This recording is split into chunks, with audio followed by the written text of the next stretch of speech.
Momen menjelang pilkada biasanya menjadi peluang bagi pengusaha percetakan dan sablon untuk meraup rupiah dari pesanan pembuatan alat peraga kampanye atau APK.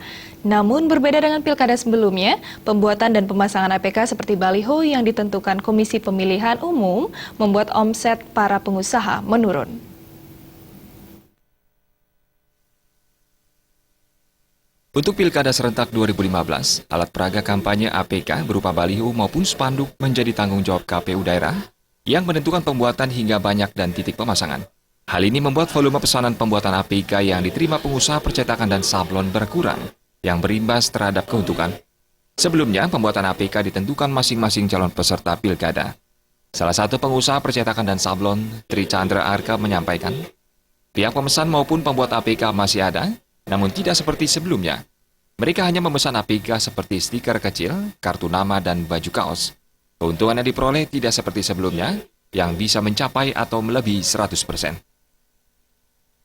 Dengan penerapan dari KPU dengan tidak mencetak baliho juga sangat merugikan dalam hal ini karena sudah ditetapkan tempat, ukuran dan jenisnya di keputusan dari KPU itu. Dalam segi bisnis, baju kaos, kartu nama, stiker dan lain-lain, memang ini adalah boomingnya dia bisnis advertising pada saat sekarang ini. Kalau di hari-hari biasa dengan keadaan ini bisa sampai 60-80% peningkatan omsetnya. Masih tidak diterapkan percetakan baliho, spanduk itu bisa sampai 100% ke atas.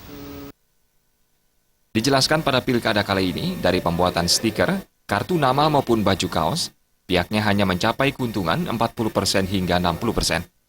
Meskipun APK seperti baliho dan spanduk menjadi tanggung jawab KPU, pihaknya berharap tetap mendapatkan kepercayaan untuk membuat stiker dan baju. Namun keuntungan yang diraup tidak setinggi keuntungan dalam pilkada-pilkada sebelumnya. Meriantika dan Winata, Bali TV.